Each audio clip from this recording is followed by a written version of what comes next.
चांद की चांदनी रात थी जब नंद किशोर ने अपने 3 मित्रों सनत कुमारों के बीच एक रहस्यमय कथा सुनाई। रात की ठंडी हवा में पेड़ों की पत्तियां सरसराती थीं और आसमान में चांद अपनी चमक बिखेर रहा था। नंद किशोर की आवाज में एक गहराई थी जो सबको आकर्षित करती। उन्होंने कहा कि शुक्ल चतुर्थी के चांद के दर्शन करने से श्री कृष्ण पर जो लांछन लगा था वह सिद्धि विनायक व्रत करने से दूर हुआ था। यह सुनते ही सनत कुमारों की आंखों में आश्चर्य झलक आया।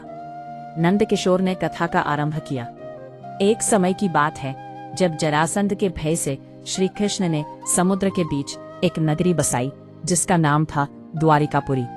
वहां सत्राजित यादव ने सूर्य नारायण की आराधना की और भगवान सूर्य ने उसे अनमोल स्यमंतक मणि दी। मणि पाकर सत्राजित ने श्री कृष्ण को उसे पाने की इच्छा व्यक्त की, लेकिन उसने अपने भाई प्रसेनजित को वह मणि दे दी। एक दिन प्रसेनजित शिकार पर गया, लेकिन एक शेर ने उसे मार डाला और मणि ले ली। जामवंत रीछों का राजा ने उस शेर को मारकर मणि अपने पास रख ली।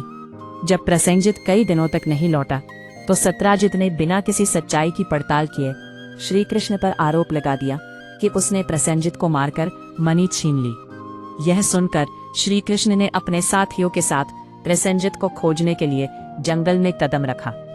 वहीं उन्हें प्रसेनजित का शव मिला जिस पर शेर के हमले के निशान थे। उन्होंने जामवंत की गुफा की ओर बढ़ते हुए वहां देखा कि जामवंत की बेटी उस मणि से खेल रही थी।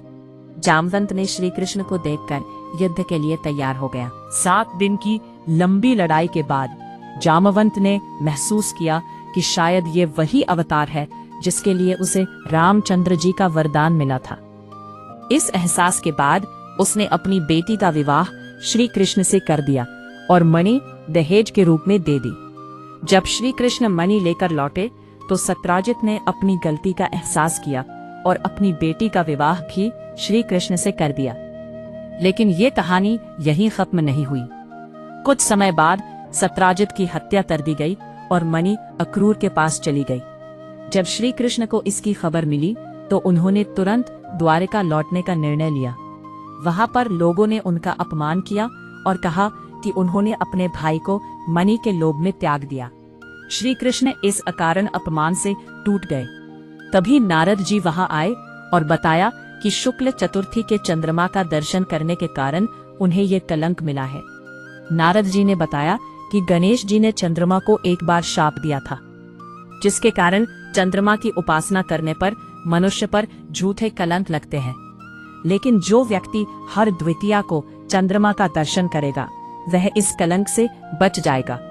ये सुनकर श्री कृष्ण ने सिद्धि विनायक व्रत करने का निर्णय लिया ताकि वह इस कलंक से मुक्त हो सके। इस प्रकार नंद किशोर की ये कथा सुनकर सनत कुमारों ने सीखा कि सच्चाई और धर्म की राह पर चलने से हमेशा विजय होती है, चाहे कितनी भी कठिनाई क्यों न हो।